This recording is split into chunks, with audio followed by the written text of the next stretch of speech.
Good morning student. Last video lecture में मैंने आप लोगों को light reflection and refraction chapter का सेकेंड वीडियो लेक्चर जो अपन ने बनाया था उसमें अपन ने स्फेरिकल मिरर के कॉनकेव मिरर के बारे में डिस्कस किया था, ठीक है ना। आज उसी चैप्टर को अपन आगे कंप्लीट करते हैं। जो चैप्टर है अपना लाइट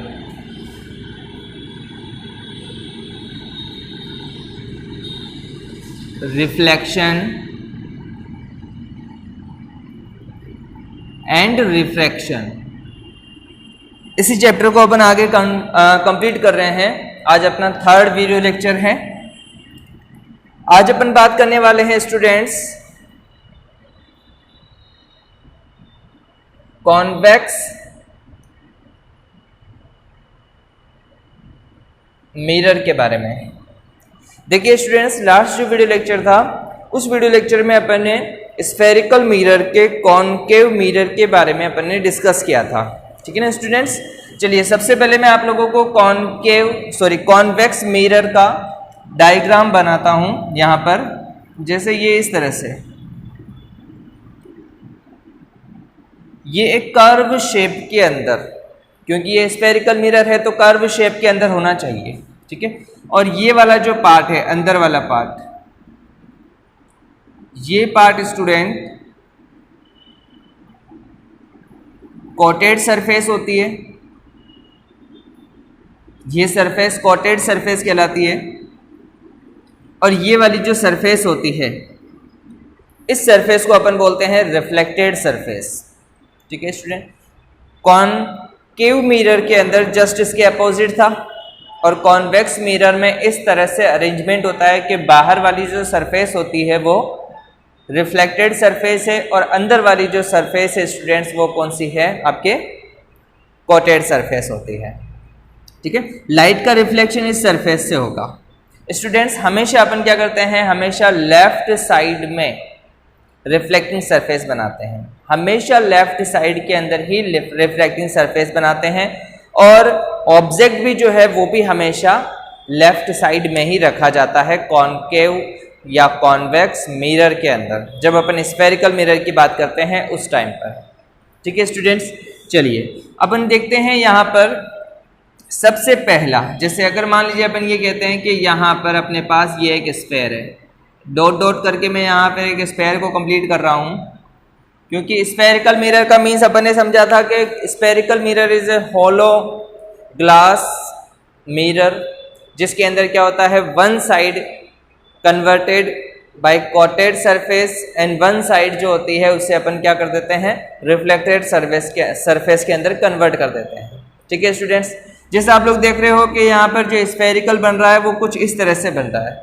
तो हर होलो स्फेयर का कोई ना कोई सेंटर होता है। तो यहाँ पर भी मान लीजिए अपन ये कहते हैं कि यहाँ ये जो पॉइंट है, ये पॉइंट मान लीजिए अपन कहते हैं कि इसके लिए सेंटर पॉइंट है इस होलो स्फेयर का, ठीक है ना। तो यहाँ पर ये जो पॉइंट है C, इस C को अपन क्या कहते हैं, सेंटर ऑफ कर्वेचर, या इसी को अपन रेडियस ऑफ कर्वेचर भी बोल सकते हैं, या इसी को अपन रेडियस भी बोल सकते हैं, ठीक है स्टूडेंट्स। चलिए अपन क्या करते हैं, ये जो रेडियस होती है, ये जो पॉइंट C है, इस पॉइंट C से एक वर्टिकल लाइन जो है वो ड्रॉ करते हैं, और यहाँ पर ये जो इसकी कोटेड सरफेस है यहाँ तक पहुँचाते हैं, ठीक है स्टूडेंट्स। जहाँ पर जिस पॉइंट पर ये टच हो रही है वो क्या कहलाता है स्टूडेंट्स, पोल कहलाता है। और इस पोल को अपन किससे रिप्रेजेंट करते हैं, P से रिप्रेजेंट करते हैं, ठीक है स्टूडेंट। लेकिन क्योंकि क्या होता है, यहाँ पर स्फेयर तो इस तरह से बन रहा है अंदर की तरफ, लेकिन क्योंकि अपन रिफ्लेक्टिंग सरफेस ये वाली बना रहे हैं कि ये वाली सरफेस यहाँ पर रिफ्लेक्टिंग सरफेस है और ऑब्जेक्ट हमेशा इस तरफ रखने वाले हैं, तो इसीलिए क्या होगा, जितना डिस्टेंस यहाँ रखा गया है उतना ही डिस्टेंस अपन यहाँ पर भी रखेंगे, है ना। यानी जितना डिस्टेंस, मान लीजिए यहाँ से लेकर के यहाँ तक का जो डिस्टेंस है, अगर वो 10 सेंटीमीटर है, यहाँ से लेकर के यहाँ तक का जो डिस्टेंस है अगर वो 10 सेंटीमीटर है, तो अपन क्या करेंगे, उतना ही जो लेंथ है, यानी कि यहाँ से लेकर के वापस स्केल के थ्रू, स्केल की हेल्प लेते हुए अपन क्या करेंगे, यहाँ पर वापस इस तरह से एक लाइन ड्रॉ कर देंगे और ये जो लाइन होगी मान लीजिए यहाँ पर ये लाइन हो जाती है और यहाँ से लेकर के यहाँ तक का जो डिस्टेंस होता है वो 10 सेंटीमीटर का हो जाता है। ठीक है स्टूडेंट्स, तो यहाँ पर ये जो पॉइंट होगा ये क्या कहलाएगा, सी कहलाएगा, यानी कि सेंटर ऑफ कर्वेचर। ठीक है, ये आप लोगों को कि इस तरह से होता है, स्फीयर में इस तरह से होता है, लेकिन अपन को मानना क्या है कि ये इस तरफ मानना है। ठीक है स्टूडेंट्स, अब यहाँ पर अपन बात करते हैं, अपन ने इससे पहले वाले लेक्चर में ये पढ़ा था कि जो स्फेरिकल मिरर होते हैं उन स्फेरिकल मिरर में जो सेंटर ऑफ कर्वेचर और पोल इन दोनों के बीच का जो डिस्टेंस होता है उसी को अपन और किस नाम से जानते हैं, रेडियस के नाम से जानते हैं, और इसे अपन आर से रिप्रेजेंट करते हैं। तो यहाँ से यहाँ तक का जो डिस्टेंस हो जाएगा स्टूडेंट्स वो क्या कहलाएगा, इसके लिए रेडियस भी कहलाएगा। ओके, देन उसके बाद अपन ने कहा था कि जो रेडियस का हाफ होता है यानी कि r/2, r/2 किसके इक्वल होता है स्टूडेंट्स, फोकस के इक्वल होता है, यानी f के इक्वल होता है, और ये f किसके इक्वल होता है, फोकल लेंथ यानी f स्मॉल f के इक्वल होता है। तो मान लीजिए अपन ये कहते हैं कि यहाँ पर ये इसका हाफ हो रहा है, तो यहाँ ये जो पॉइंट होगा स्टूडेंट्स ये क्या कहलाएगा, f यानी कि फोकस कहलाएगा। उसी तरह से यहाँ पर भी जो पॉइंट होगा स्टूडेंट्स वो क्या कहलाएगा, वो भी f कहलाएगा। ठीक है स्टूडेंट्स, अब यहाँ से लेकर के यहाँ तक यानी कि f से लेकर के जो p तक का जो डिस्टेंस है वो क्या कहलाता है, स्मॉल f यानी कि फोकल लेंथ कहलाता है। ओके स्टूडेंट्स, तो इसी तरह से यहाँ पर भी क्या होगा, P से लेकर के जो F तक का ये जो डिस्टेंस है स्टूडेंट्स ये भी क्या कहलाएगा, फोकल लेंथ कहलाएगा। ओके स्टूडेंट्स, क्लियर है आप लोगों को यहाँ तक का। अपन ने जो कॉनकेव मिरर के बारे में पढ़ा था वही सब चीजें अपन यहाँ पर किसके बारे में पढ़ रहे हैं, कॉन्वेक्स मिरर के बारे में पढ़ रहे हैं। ओके स्टूडेंट्स, चलिए अब यहाँ पर क्या होता है, क्योंकि रिफ्लेक्टिंग सरफेस जो है ये वाली है, तो रिफ्लेक्टिंग सरफेस ये होती है, तो जो लाइट होगी वो लाइट से जो लाइट रे आएगी वो इस तरफ आएगी। ठीक है, अब जब लाइट रे आती है तो क्या होता है, यहाँ पर मान लीजिए यहाँ पर ये जो है लाइट रे इस तरह से आ रही है, यहाँ ये इस तरह से लाइट रे जो है वो यहाँ से इधर जा रही है। जब ये लाइट रे स्टूडेंट्स इस तरफ जाती है तो जाने के बाद ये जो लाइट रे होती है स्टूडेंट्स ये इस तरह से डाइवर्ज हो जाती है, यहाँ ऐसे डाइवर्ज हो जाती है।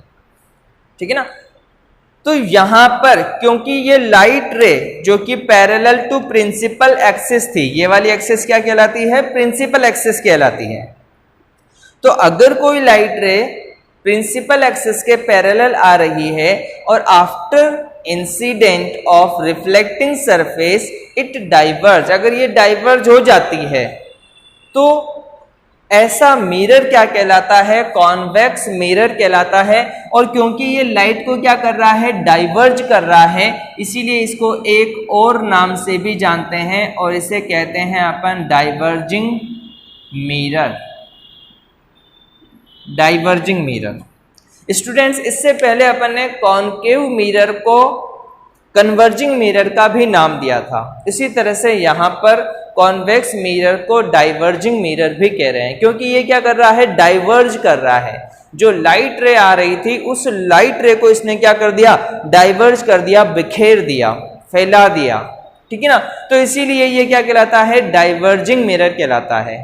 ठीक है स्टूडेंट्स, अच्छा एक और बात देखो, यहाँ पर क्या होता है स्टूडेंट्स, जब ये लाइट रे यहाँ से आने के बाद यहाँ पर डाइवर्ज हो गई, अगर यहाँ पर कोई देखने वाला है, जैसे मान लीजिए क्या होता है कि यहाँ पर कोई आई साइट है और यहाँ से कोई पर्सन जो है इसको देख रहा है, ये जो लाइट रे आ रही है इसको देख रहा है। जब ये इस लाइट रे को देखता है तो उसे ऐसा महसूस होता है, ऐसा उसे लगता है कि ये जो लाइट रे आ रही है वो कहाँ से आ रही है, फोकस से होती हुई आ रही है। है ना। यानी ये जो लाइट रे आ रही है वो कहाँ से होती हुई आ रही है, फोकस से होती हुई आ रही है। लेकिन जब अपन ने कॉनकेव मिरर के अंदर देखा था तो उसे अपन ने ये कहा था कि आफ्टर इंसिडेंट या आफ्टर रिफ्लेक्शन द इंसिडेंट या reflecting light pass out through focus, वो फोकस से ही पास आउट होती है। जैसे मैं एक बार वापस आप लोगों को यहाँ बताता हूँ कि ये आपके पास कॉनकेव मिरर है और इस कॉनकेव मिरर में ये प्रिंसिपल एक्सिस हो जाता है। मान लीजिए अपन ने कह दिया ये एफ यानी फोकस पॉइंट है और ये मान लीजिए अपन ने कह दिया सी यानी कि सेंटर ऑफ कर्वेचर है, या सॉरी इसे अपन रेडियस या सेंटर ऑफ कर्वेचर बोल सकते हैं, ठीक है ना। अब यहाँ पर क्या होता है कि ये जो लाइट रे आई है यहाँ से ये इंसिडेंट हुई है, आफ्टर इंसिडेंट यहाँ से ये रिफ्लेक्ट होगी और कैसे चली जाएगी, ऐसे चली जाती है। तो यहाँ से जो देखने वाला होता है स्टूडेंट, अगर यहाँ पर कोई आई साइट होगी तो उसे ये पता चलेगा कि ये जो लाइट आ रही है वो कहाँ से आ रही है स्टूडेंट्स, फोकस से होती हुई आ रही है। तो यहाँ पर तो एक्चुअल में ही फोकस से होती हुई आ रही थी, लेकिन यहाँ पर क्या हो रहा है स्टूडेंट्स, अपीयर हो रही है, ऐसा आपको महसूस हो रहा है, आपको ऐसा लग रहा है कि ये जो लाइट रे आ रही है ये इस पॉइंट से आ रही होगी, है ना। यानी इस लाइट रे का ओरिजिन जो है वो यहाँ से हुआ होगा, ऐसा महसूस होता है, ऐसा फील होता है।